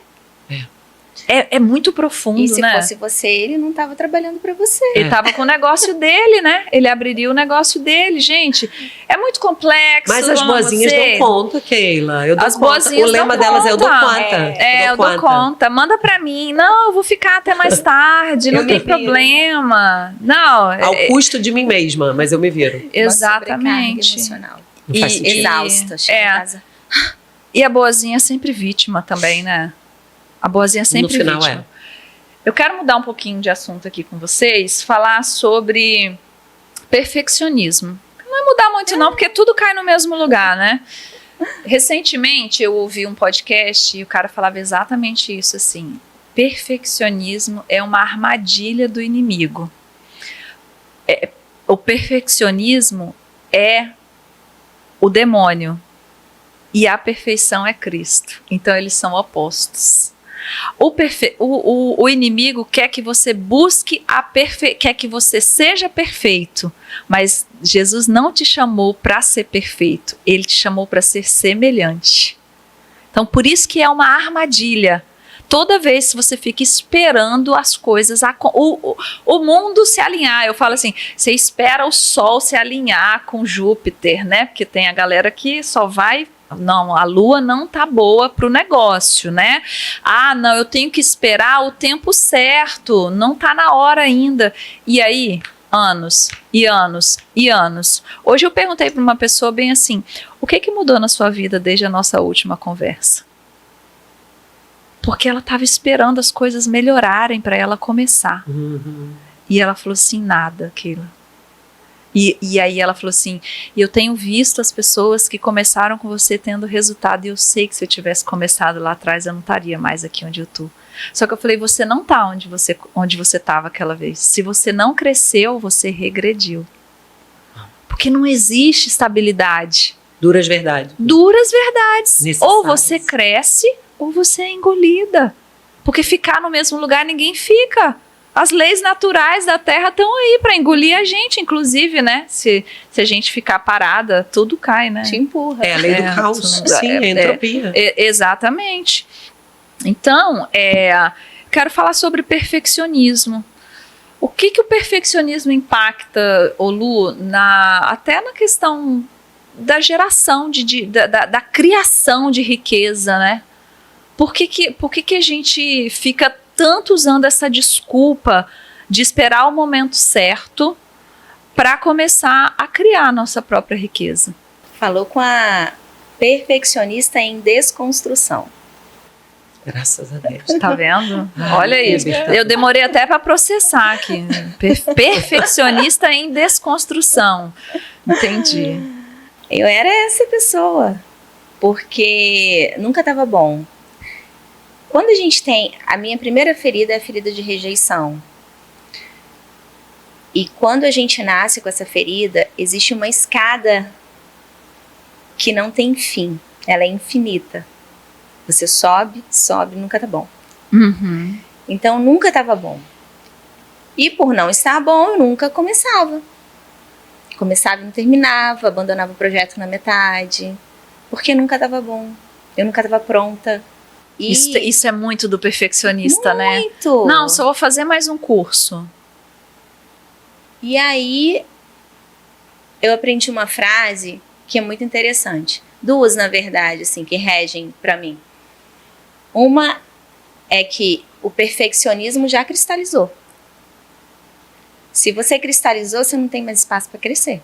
Então você para ali. Ele te cristaliza. Você não consegue mais caminhar. Porque se não tem espaço para crescer, se você é perfeita, o que mais você pode aprender? Nada. E toda vez que você fecha a porta para o conhecimento, para a sabedoria, você está deixando uma oportunidade de ir embora de crescimento. E eu fiquei muito tempo nesse lugar. E o Robson, meu marido, ele assim, é o feito. Ele até falava, feito é melhor que perfeito. E eu falava, não, é melhor feito. Porque não tem nada melhor que perfeito, óbvio, né? O melhor sempre será o perfeito, mas a gente não vai conseguir chegar nesse lugar. Só Jesus que vai conseguir chegar nesse lugar. Sim. Até o último dia nós seremos transformadas. Uhum. Então, eu comecei a buscar as minhas imperfeições e exercitar. A casa está muito organizada, vou bagunçar. Eu errava, tinha um corretivo de fita para tudo. Tinha que corrigir o tempo inteiro. E agora meu caderno vive rabiscado. Então, todos os dias é um exercício, porque, na realidade, o perfeccionista, ele é um orgulhoso, arrogante, prepotente, que quer sentar numa cadeira onde só tem lugar para um. Só tem lugar para um, que veio na Terra, que foi humano, viveu todas as nossas mazelas e que não pecou, só tem um. E a gente olha para Jesus como se ele fosse... Ele era divino, mas quando ele veio como homem. E se ele deu conta, ele é o único perfeito que tem, porque a gente não dá conta. E aí foi difícil eu entender isso, mas hoje eu trabalho muito para excelência. Eu não quero o perfeccionismo, eu quero a excelência. E qual Aquilo a diferença, que eu tenho, Lu, a excelência da excelência para a perfeição? é aquilo que você tem, você fazer o melhor com aquilo que você tem. Uhum. Eu tenho essa caneca aqui agora, o que eu posso fazer de melhor com ela? O perfeccionismo não, ele sempre acha um mas não tá bom, mais não tá pronto, mais eu preciso disso. Não tô pronta ainda. Ele fica buscando um erro e ele não sai daquele lugar, ele fica paralisado. O perfeccionismo, ele te paralisa, ele não te deixa crescer, por isso que ele te cristaliza. E excelência não. A excelência é você pegar aquilo e fazer o melhor com aquilo que você tem, enquanto você não tem condições para fazer melhor ainda, que é aquela frase tão famosa do Cortella. Ô Lu, e tem um outro lugar também que eu acho que o perfeccionismo ele vem disfarçado, é no lugar da vergonha. Acho que a vergonha, e aí eu falo de timidez, né? Não de humilhação, da vergonha, o tímido. Hoje pela manhã eu mando toda segunda-feira, quase toda segunda-feira para o meu grupo de mentoria, um áudio assim com um tema para impulsioná-las, né? Não motivá-las. Eu acho que motivação é algo próprio. Motivação é o meu motivo para ação, isso é muito pessoal meu sobre o que eu quero alcançar. Mas para impulsioná-las, porque eu sinto, elas sempre falam assim, eu vou falar, mas fico com vergonha de incomodar. Mas eu fico com vergonha de ser julgada, fico com vergonha de aparecer, eu não tô bem assim, eu preciso emagrecer, é tanto porém, tanto mas, que ela fica paralisada nisso, e eu percebo que é uma busca pelo perfeito. Só vou postar um Reels, um Stories se tiver perfeito, só vou fazer, só vou lançar o meu produto quando ele estiver perfeito, quando na verdade a gente que trabalha aí com conteúdo digital, com produto digital, a gente entende o dinamismo da correção e tá tudo bem, né? Tá tudo bem. Muitas vezes as pessoas nem percebem que você corrigiu ali no caminho. Essa sagacidade também ela é muito importante para a empresária. Ser sagaz, rápida, isso aqui não tá legal, deixa eu corrigir. Errar rápido e corrigir mais rápido ainda, sabe? E aí, Roberta, cruza para mim, faz um cruzamento aí entre a vergonha, como que o perfeccionismo se disfarça aí de vergonha, da pessoa usar algo que ela se intimida, mas que no fundo é raiz de perfeccionismo. Sim. Não, na verdade a raiz é a vergonha. O perfeccionismo aparece protegendo a pessoa daquela dor. Entendi. Então, na verdade, o que a gente tem que fazer é agradecer. Toda vez que aparece um sintoma, eu agradeço. Uhum. Porque aquele sintoma está te protegendo de algo. Olha que coisa grandiosa. Do que o perfeccionismo está te protegendo? Do quê? Porque você tem tanto medo de se expor? Porque você acha que quando você gravar um vídeo vão te ridicularizar? Porque você acha que você vai ouvir a voz daquela pessoa que na escola te diminuiu novamente? Porque você acha que todo mundo vai comentar ao seu respeito como faziam lá na escola quando você sentia que estavam falando mal de você? No final das contas, o que a gente está querendo é evitar uma dor já conhecida. Já aconteceu, está aqui. Uhum. Então vamos olhar para isso. Eu sempre digo que o sintoma é uma pista para a gente chegar na raiz da dor. Então, vamos agradecer o perfeccionismo, abraçar isso em amor, realmente mostrar que nós hoje vemos que ele está aqui. Que bom, perfeccionismo, você está aqui, você está querendo me proteger de algo. Obrigada, porque até aqui você me protegeu, mas agora eu estou crescendo. Estou aprendendo coisas novas. Agora eu estou descobrindo um lugar mais seguro dentro de mim, onde eu posso me expor minimamente. Eu estou entendendo o que realmente faz sentido para minha alma. Sim. Então, eu começo a perceber que vale a pena correr alguns riscos. E que o erro também não é esse vilão todo. Tem uma frase do Pablo Marçal que eu amo, ele fala: eu não tenho compromisso com o erro. Eu também Muito não tenho. bom. Não tem compromisso nenhum. O erro simplesmente é um professor. Ele vem, me ensina, eu aprendo algo e eu sigo em frente. Simples. Roberta, eu ouvi do CEO da Universal, ele falou assim: não crie altar para os seus erros. Olha que coisa maravilhosa. Gente, CEO da Universal falando algo assim. Não tão crie um altar para os seus erros. Errou. Mas tão prático quanto a gente paralisa no erro. Meu Deus, o erro apenas ensina. Aprenda rápido com ele. Eu agradeço aos erros também. Obrigada. Você me ensinou. Isso. E agora eu vou em frente. Agora eu vou, então, ter mais atenção a isso aqui. E agora eu vou ter mais cuidado com esse ponto. Mas eu vou em frente. Né? Então, eu acho que a gente tem que procurar o que está embaixo da superfície. Os sintomas são amigos, no fundo. Porque o que ele quer te deixar é num lugar seguro. Sim. Entende? Onde não há exposição, não há risco de sentir aquele desconforto novamente. Então, abraça isso com o seu corpo, reconheça, agradeça, mas também avance, né? Exatamente. E eu acredito que canalizar isso também, sabe, Keila? A gente, tendo consciência, a gente consegue identificar, por exemplo, quando eu estou no modo controle, eu posso controlar outras coisas que não ficar controlando meu marido, meu filho, ou então quem trabalha para mim o tempo inteiro sendo aquela pessoa extremamente irritante. Eu posso canalizar esse controle para outra coisa. Esses dias uma das meninas falou assim: bom dia para quem acordou faxinando a casa e controlando tudo. Uau. Eu falei, melhor controlar a faxina, onde você vai guardar e as gavetas, do que você ficar na cabeça do seu filho, no seu marido. Então, controla alguma coisa que não vai prejudicar. Né, que você está ali organizando e usando isso para canalizar, né, de uma forma positiva para ela, porque se o controle está ali, ela enxergou e viu para onde que eu vou jogar isso enquanto eu não consigo, né, não controlar tanto. Então, canalizou para algo que não fosse um reforço negativo para ela. E esse poder de canalizar essas coisas ajuda muito, né? Tem fases que a gente está muito no dominante mesmo e muito, muito executora. E aí o nosso masculino vai para lá. E daqui a pouco você começa a ter problema com o marido, você começa a ter problema com o filho, porque o filho quer acolhimento e você está no modo dominante, no modo executa. E é muito sábio você saber a hora de desligar. Opa, cheguei em casa, deixa eu desligar isso aqui.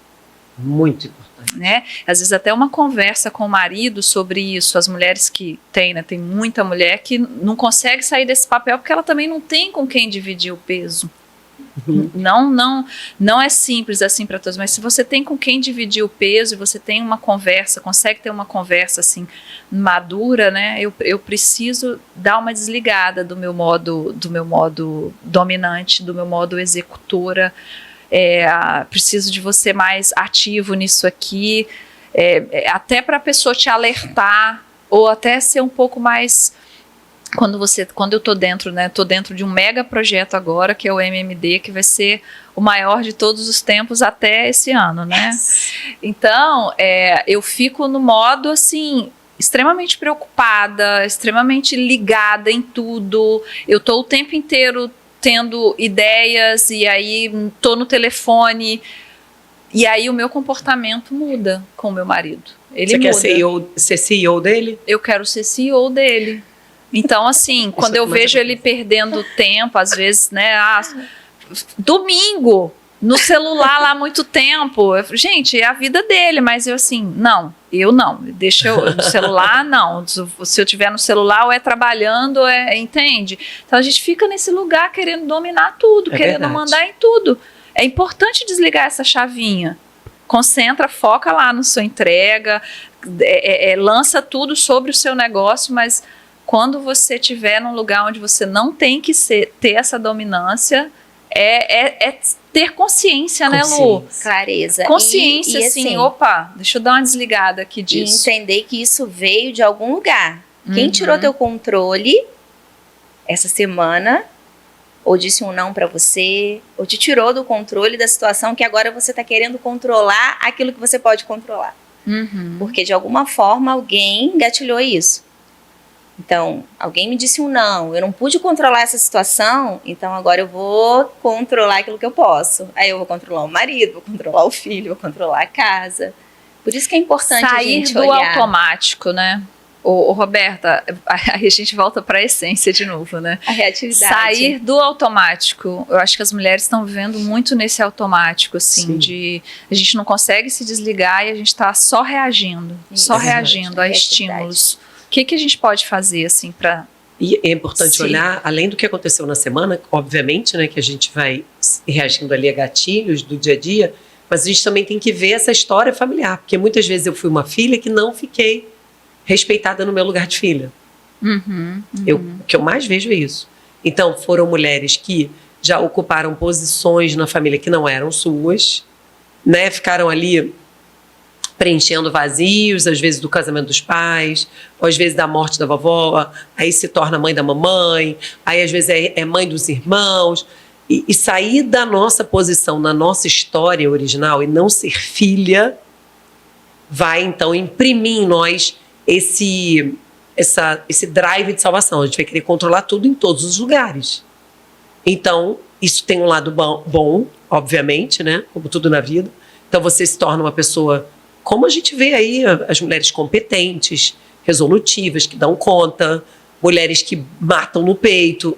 Legal, tem um lado bom. Mas também mulheres que não respeitam seus próprios limites, que não têm sensibilidade para perceber o que elas realmente precisam, que são muito mais orientadas pelo outro do que pelo que elas mesmas sentem, intuem, precisam. São mulheres que vivem no automático, como você falou, e que querem controlar o tempo todo, que têm essa necessidade de exercer poder nas relações. Então, o controle tem muito a ver com a minha história. Aonde foi que eu recebi um bastão de controle indevido e aprendi que eu preciso salvar? Adorei essa. O bastão. Bastão, né? De controle, bem lúdico, né? Adorei. E aí eu fico querendo controlar todo mundo. Deixa eu contar essa pessoa até já mandou uma pergunta aqui, mas eu quero contar a história para contextualizar. Eu tenho uma mentorada que está assim, franco crescimento no negócio dela, e ela literalmente assumiu o lugar da mãe. Tanto que a mãe faz assim com ela, tá? Principalmente quando era nova. Sua irmã tá dando esse problema aqui, resolve aí com ela. Porque a mãe só trabalhava para sustentar a família inteira, ela mais velha, e isso acontece muito com as irmãs mais velhas, e ela sempre tem que salvar. E agora ela está em crescimento no negócio dela. A irmã estava infeliz no trabalho, e trabalhava em um ramo completamente diferente do dela, e a gente foi fazer um planejamento, e ela falou assim: então, eu estou precisando dessa pessoa aqui, eu vou colocar a minha irmã, porque a minha irmã, ela saiu lá do trabalho, ela não está muito feliz, aí ela está querendo se reencontrar, e eu vou colocá-la aqui. Eu vou continuar salvando a minha irmã. Exatamente. Olha só, ela não estava muito feliz lá. Então, vou criar esse cargo aqui, já que ela não... Deixa eu trazer ela para cá para salvar. E aí, quando eu fui conversar com ela sobre isso, primeiro eu trouxe a regra. não contrate quem você não pode demitir. Ah, mas aí eu posso demiti-la. Será que você pode? Sem causar nenhum dano à relação? Não, acho que não. Até porque ela pediu demissão do trabalho, meio que baseada nessa função. E aí, nessa conversa, entendendo o perfil da pessoa para saber se ela tinha. Vamos lá, se ela não fosse a sua irmã, vamos fazer a descrição desse cargo aqui. Você contrataria ela? Ela tem as habilidades? Não, não tem. Ela trabalha com pessoas, ela é de RH e eu preciso de uma pessoa para vendas. Uau. Entende? Qual a chance disso dar certo? E isso é o que eu vejo muito. Mas é quase que uma autorização para ela prosperar. Exato. Se eu levar minha irmã, aí eu posso crescer mais. Se eu não levar, pode ser até que eu sabote o meu faturamento, minha expansão. Então, vamos negociar de que maneira a gente pode contribuir com essa irmã sem necessariamente colocá-la no corpo de funcionários da sua empresa. Às vezes até contribuir financeiramente, não há nada de errado com isso. Se isso for muito bem consciente, muito bem controlado, no sentido de até quanto eu posso contribuir, de que maneiras, até quando. Né? Porque eu não posso alimentar a ideia da minha criança interior de que eu tenho que salvar ela. Isso aqui é uma ilusão, isso não vai acontecer. Mas eu posso ajudar no lugar de irmã, com limites, bordas muito bem definidas. Legal. Aí, ok.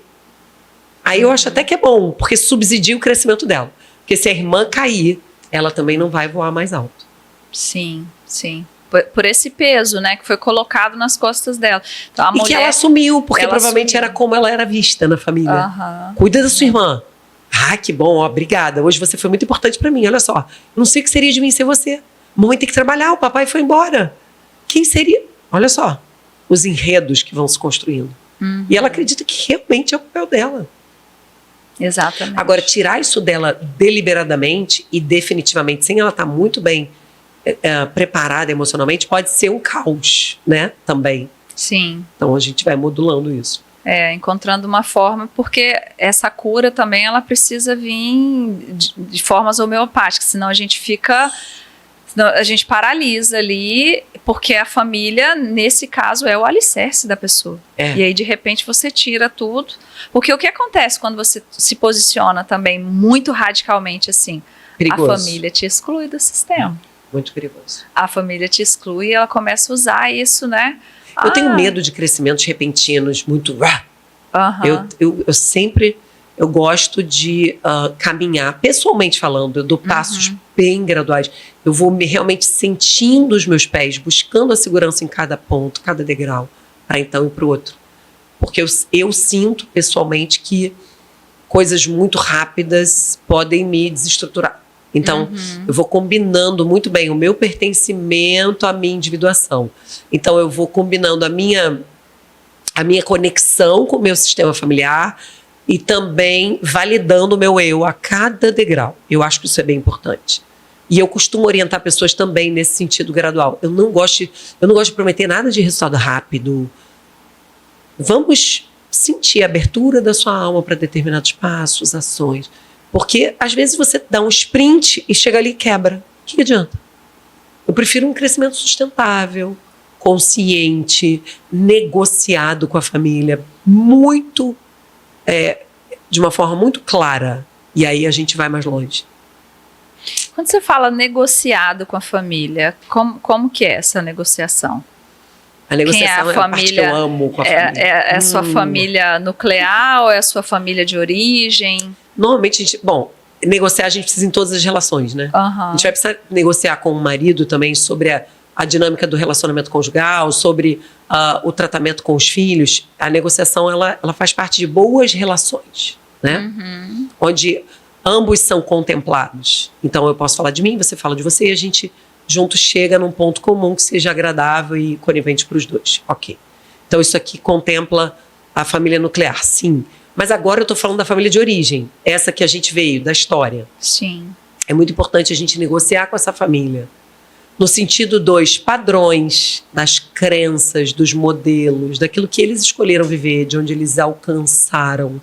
Então, se eu quero ir além, se eu quero ultrapassar alguns limites, eu vou dialogando com essa família. E para isso eu preciso ter muita consciência dessa história, né? É o que a Lu falou. Tudo acontece a partir de eu estar com muita clareza de que essa família vive assim, escolheu viver assim, chegou até aqui.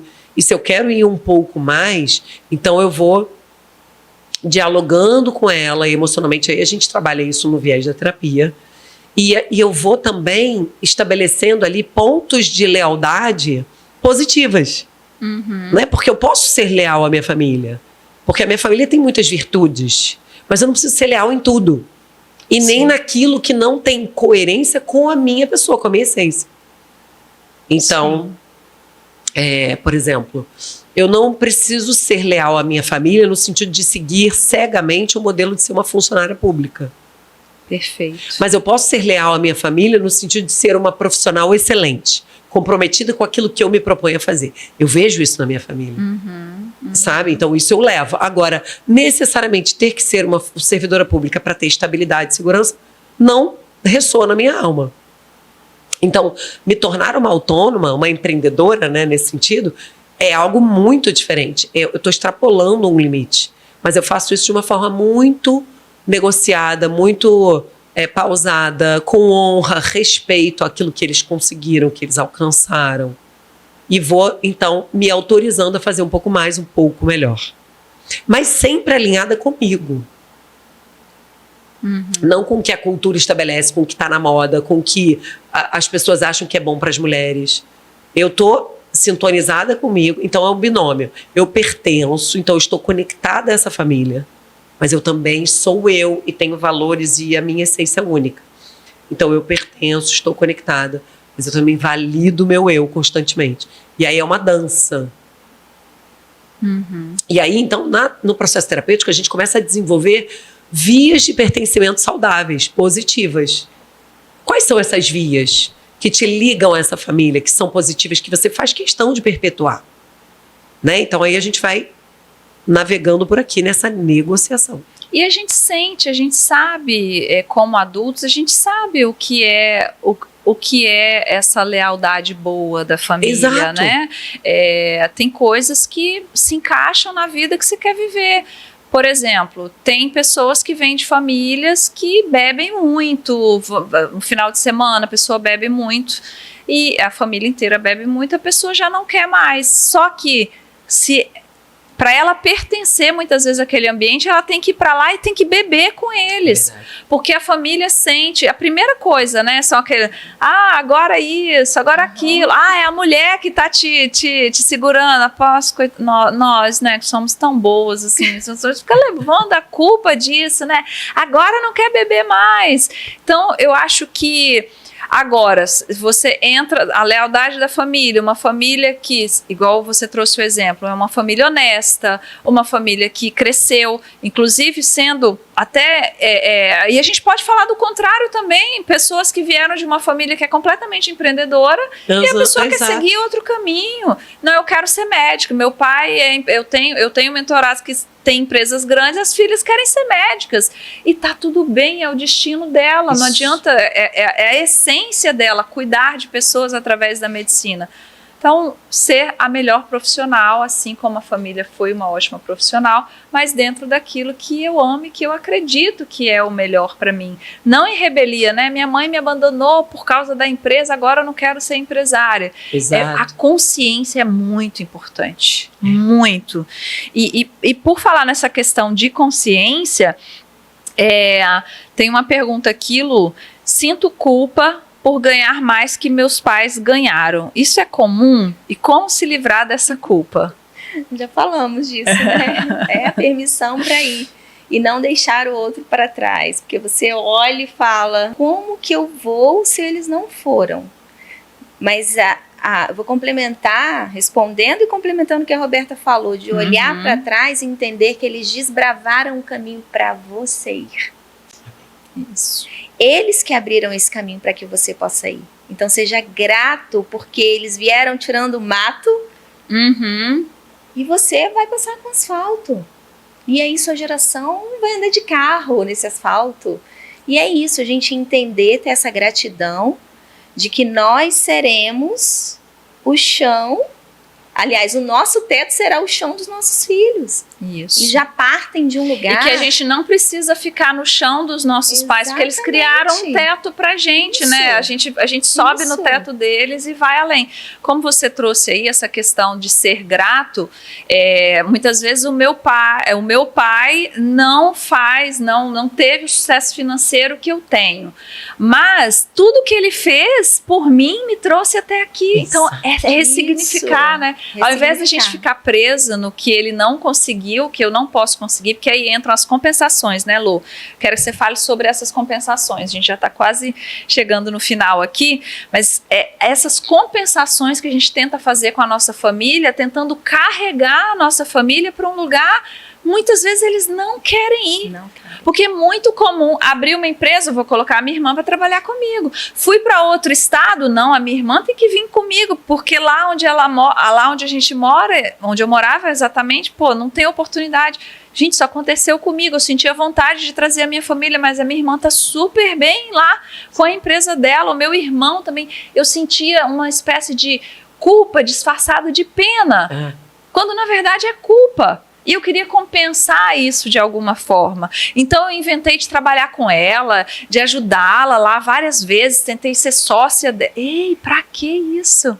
Sabe? Compensar. O que é isso, Lu? Dentro do que você ensina aí para essas mulheres. Por que a gente tenta tanto compensar isso, principalmente financeiramente, pagando a conta da família, às vezes até ajudando mais do que a gente pode? Como que acontece? Como a gente percebe que a gente não está honrando, que a gente está compensando? A gente sempre vai estar compensando quando a gente sentir culpa. É para diminuir a culpa. Que você dá o presente pro filho, porque você não pode estar lá o dia inteiro. É para diminuir a culpa que você paga o boleto do pai e da mãe, porque eles não puderam ir, você foi. E aí tem essa lealdade daqueles que não foram, né? E aí, para diminuir isso, você compensa. E a única coisa que faz com que essa culpa desapareça é o perdão.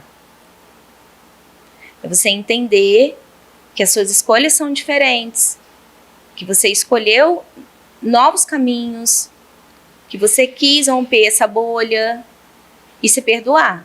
Porque senão você vai viver querendo compensar. E é um buraco sem fundo. Porque sempre é sanguessuga. É sanguessuga, né? São vazios que não são seus. E aí você se esvazia para compensar o do outro e chega uma hora que essa conta não fecha. Teve uma coisa que a Roberta falou para mim que foi muito interessante. Ela falou assim, eu consigo perceber, um vídeo que eu mandei para ela, ela falou assim, eu consigo perceber que a dor ainda tá ali. Mas você foi. É verdade, me lembrei agora. Coisa linda. As dinâmicas ainda continuam ali. Você vai voltar na casa dos pais, as dinâmicas estão tá tudo igual. Tá tudo ali. Quem mudou foi você. Foi você. E você desbravou para que... E olhar para isso com consciência, né? Com e amor sem culpa. também. Isso. Porque, na verdade... Você tá honrando. E as pessoas escolhem. Pai, eu sou o seu resultado. Mãe, eu sou aquela que quis estudar, que você teve vontade de estudar e não foi. Eu fui por você. Eu tô aqui por você, é por eles. Na verdade, é por eles, né? E aí os nossos filhos já vão partir dessa descendência. E lá o seu netinho, o seu bisneto vai falar, caraca, vovó, ela tomou uma atitude que ela, assim, ela mudou a geração da nossa família.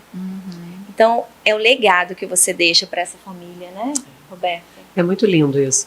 Eu acho que quando a gente vai podendo se contemplar, esse processo de validar realmente a nossa essência e exercer isso, a gente também vai tendo capacidade de aceitar a essência do outro, os limites do outro, as escolhas do outro. E olhar para essa família de origem que talvez não foi tão longe, com amor, com respeito, com honra. Porque, sem dúvida, eles abriram um caminho para a gente chegar aqui. Fala a diferença de honra, Roberta, que as pessoas confundem a honra, né? Com aquela questão de que lealdade. Honrar é você, né, ficar ali como se fosse, tipo, o tripé daquilo. E honrar é você dar certo. Honrar não é salvar, não é proteger os pais, não é resolver os problemas que eles criaram. Não é ser o terapeuta, o pai, o pastor do seu pai. Não é isso. Honrar é fazer algo de bom com a sua própria vida. É perpetuar bons valores. É o que a gente espera dos nossos filhos, né? Assim, quando a gente vê o nosso filho dando certo, fazendo algo certo, você se sente tão honrada. Exato. Que orgulho que eu tenho de estar vendo meu filho construindo a vida dele. A mesma coisa. Valeu a pena, né? Valeu a pena. Só que a gente acha que a gente tem que voltar para aquele lugar, que a gente tem que repetir os resultados. E não, ele está honrado com... E é muito bom a gente dar esse espaço também para os nossos pais falarem isso para gente. Nem todos vão reconhecer e muitas pessoas nem têm mais os pais para falarem isso. Não ter essa expectativa desse reconhecimento, eu acho também muito importante, que a gente não fica esperando, né, nesse lugar de aprovação. Não é sobre isso, mas dá esse espaço também de ser reconhecido, de ser elogiado pelos pais. Às vezes a gente nem dá esse espaço, porque a gente quer ser pai deles, né? A gente quer ser os pais deles, e aí eles se colocam também no lugar de filho, de ser cuidado, de ser sustentado, de ser compensado, e a gente perde o lugar de filho. Toda vez que até você, Roberta, me ensinou muito isso, de me colocar no lugar de filha. Toda vez que eu fiz isso e faço isso muitas vezes, eu tenho tido resultados, assim, palavras soltas que vão me alimentando, né? Como, por exemplo, minha mãe um dia falou assim: nossa, eu não sei quem essas meninas puxaram, eu fico olhando para vocês assim... E fico perguntando, quem essas meninas puxaram? Eu e minha irmã, né? É um elogio. É um elogio. E eu falei, mãe, a gente aprendeu com você, do seu jeito. Olha o que você fez por nós. Só fomos impulsionadas um pouquinho mais. Foi você tentando. E foi realmente assim, quando eu vejo esse meu desejo de sair da minha cidade e ir para outra cidade, foi com a minha mãe que eu aprendi. Quando eu vejo o meu ímpeto de empreender, de ter a minha própria empresa, foi olhando para minha mãe tantas vezes que ela abria um negócio e não ia para frente. Eu poderia ter ficado presa naquela crença. Sim. Como eu já ouvi de uma amiga minha, ela falou o sobrenome dela e falou assim: os não nasceram para empreender. Uau, que forte. Porque o pai quebrou, porque o avô quebrou e tiveram problemas muito sérios, né, até de necessidades básicas, e ela levou essa verdade. Mas eu vi muitas vezes a minha mãe começar coisas e não dá certo. Mas olha, ela sempre... Foram os atalhos para você acertar. Exatamente. E ali eu comecei a treinar o que eu faço hoje. Claro. Porque eu lembro da minha mãe começando a fazer salgado para vender e eu falava: mãe, você tem que criar uma marca para você. Uau, já era consultora da mãe. Aí depois, a gente enchia o contentor na bicicleta e ia vender os biscoitos, eu voltava, fechava a conta com ela me dava a comissão, entende? Então foi com ela que eu aprendi e eu consegui ressignificar isso. Então, no lugar da culpa, eu coloquei o perdão. Eu ressignifiquei a minha relação com a minha mãe. Não, ela esteve ausente. Dá pra ver nas fotos, Keila. Exatamente. As fotos. Hoje eu chego, coloco família. A minha cabeça no colo da minha mãe. Transmitem algo novo. E sem tentar compensar. Eu moro muito longe deles, eu não consigo ir lá todas as vezes que eles gostariam, mas eu não me sinto culpada por isso, porque hoje eu me sinto liberada para construir o meu próprio caminho. E porque também você está vivendo o seu pertencimento de formas alternativas. Você não está lá sempre, mas você também liga, você faz vídeo, você se faz presente. Você está coloca conectada. No lugar de filha. Você está no seu lugar. Quando eu ligo para minha mãe, eu não quero ficar corrigindo. Não, pelo contrário. Saudade de você, mãe. Passa aquela receita para mim. Saudade da sua comida. Porque é assim que eu me conecto com ela. E eu quero... A gente já está indo para o final aqui. Eu quero muito que vocês... Cada uma de vocês deixe uma mensagem para essa mulher voltar para a essência dela, para as mulheres que estão ouvindo a gente, como que elas se reconectam tanto com a parte financeira dela, para ela romper nos negócios e sair desse lugar de repetição, de padrão, de sensação de que não vale a pena, e você, principalmente sobre a criança, né, sobre reconectar com essa essência, para ela reconhecer os talentos dela e saber onde ela performa, parar de se comparar demais. Começa você, Lu, falando sobre isso, deixando um recado especial para elas. Pode até olhar para sua câmera. Deixa eu ajeitar aqui. Deixa esse recado especial. Falar que existe um lugar que foi projetado de forma original, mas que por conta de todas as nossas vivências, todas as nossas dores, nós acabamos adulterando esse lugar. Mas existe um caminho de volta, e a Roberta também descreveu com muita simplicidade e profundidade, que é Deus Pai. Porque foi Ele que criou você, e você foi desenhada e escolhida para estar aqui, para cumprir um propósito, porque você tem uma missão.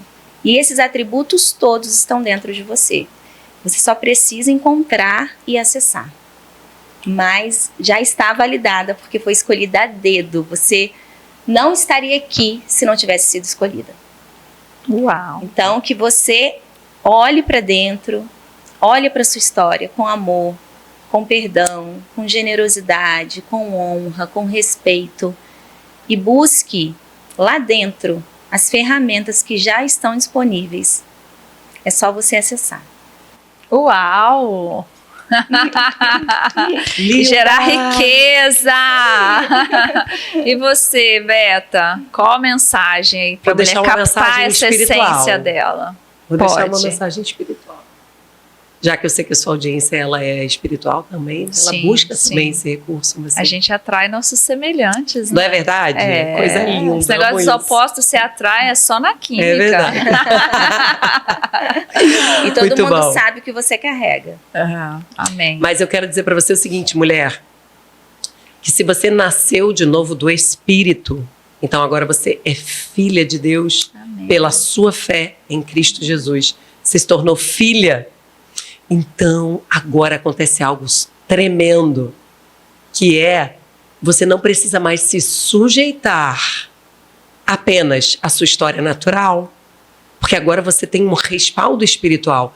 E a Bíblia diz que a gente não precisa se limitar à vã maneira de viver dos nossos pais. Então, em Cristo Jesus você tem acesso a viver de uma nova maneira, a mudar a sua mentalidade, a se ver exatamente como Ele criou você para ser e viver aquilo que está designado no livro da vida ao seu respeito. Então agora existe uma natureza mais forte operando em você, que é a natureza espiritual de filha de Deus. Então senta nessa cadeira, se apropria de quem você é, conheça Deus Pai e busque no autor da vida o propósito pelo qual Ele te criou. E não tem como dar errado. Não tem como dar errado. Porque você vai estar diante da fonte da sua vida. E é interessante porque quando nós negligenciamos isso tem um impacto não só na nossa vida pessoal, né? Nos nossos resultados. Isso aqui é uma parte da história. Mas também isso tem um efeito para o reino de Deus. Porque se o Senhor depositou em você talentos específicos para você usar nessa geração, é para você multiplicar. Você lembra da parábola dos talentos? Tem um daqueles que receberam os talentos que enterrou. Ele colocou na terra porque ele teve medo. Olha que coisa interessante. Ele teve medo. Ele não conhecia o Pai. Então ele não multiplicou. E aí quando Deus vem prestar conta com ele, ele diz assim: uai, mas por que você fez isso com o que era meu? Isso é muito forte. Aquilo que o Senhor depositou em nós como dons, talentos, expertises, a nossa própria história, a nossa essência, não é para nós apenas, mas é para Ele. Então existe algo que Ele espera de você nessa geração para reverberar para o reino. É o que a Keila falou aqui, é gerar riquezas, gerar oportunidades, gerar contribuição para o mundo, para que o reino de Deus se estabeleça. Então isso gera mais responsabilidade na história, não gera? Gera. Não é só para a gente ser feliz. Eu vou ser feliz. Tá, ok, a gente vai ser feliz também, vivendo a nossa missão. Mas é muito mais do que isso. É sobre as suas futuras gerações. É sobre as pessoas que o Senhor quer colocar no seu caminho e que você possa impactá-las com quem você é. Então, o buraco é mais embaixo, né, Keila? O buraco é mais embaixo. Então, sejamos responsáveis com aquilo que o Senhor designou para nós. Uau! Esse é o meu recado. Exatamente. Vambora! com tudo que Deus nos deu. E isso é muito poderoso porque empreender é a respeito disso. É sobre impactar vidas, é sobre usar o nosso talento para servir. Servir pessoas. Os nossos negócios só começam a prosperar quando a gente entende que é tudo sobre o outro. Uau! E essa raiz da escassez, dessa busca insana, ela se quebra quando você entende que é o servir. É verdade. Que o seu negócio... Aí acaba a vergonha de oferecer o seu produto, acaba o medo de estar incomodando, porque quando você entende e aceita que o que você faz é para servir o próximo, tudo muda. Verdade. A Acaba o gente sai orgulho desse também, lugar. né? Já Acaba o pensou orgulho, se né? tivesse esse conhecimento de terapia sistêmica lá Meu atrás? Exatamente, exatamente. Quantas questões nós não tínhamos E resolvido? hoje nós temos a oportunidade de levar isso para os nossos filhos. É Então isso. nós É estamos sim preparando uma geração melhor. E só depende de nós, porque se a gente não se levantar, as nossas gerações vão continuar repetindo algo que a gente não foi feliz em viver. É verdade. Eu acho que a gente vai ter que gravar mais 2 horas. Eu O que sinto vocês isso. acham? Eu sinto isso. Ai, foi tão bom, gente. Foi. Que alegria estar com Foi. vocês, aprendendo, recebendo, Muito. trocando. Queridas, esse foi o nosso episódio, parte 1, parte 2. Vocês vão ouvir aí em 2 vezes esse episódio super especial. Pela primeira vez eu trago 2 convidadas de uma única vez aqui, porque Estaremos. os temas se complementam muito. Não dá para falar sobre emoções sem falar de dinheiro e vice-versa, nos negócios principalmente. Então, se você está vivendo aí tetos, medo de saltos, paralisação, ouça, reouça e encaminhe esse episódio para o máximo de mulheres que você conhecer que precisam sair desse lugar de medo para partirem aí para esse destino que Deus criou para cada uma de nós. Que eu creio e eu quero que você creia também que o seu negócio nasceu para mudar vidas e é assim que você vai prosperar. Muito obrigada, queridas, por contribuírem aqui com a vida da minha audiência. Nós seremos profundamente impactadas com tudo que vocês trouxeram aqui. Eu acredito nessa tríade que é espírito, emoções e trabalho. Eu acredito muito nisso. Não vejo empresas crescerem sem uma mulher estabelecida na sua própria identidade. Yes, Uau. yes, yes! Né? Então, um super beijo para vocês e até o próximo. Ó, Lucilane, @Lucilane Lima. E @Roberta Ziza. Já sigam essas poderosas aí para vocês terem acesso diário ao que elas entregam. Um beijo e até a próxima. Quem gostou, levanta a mão.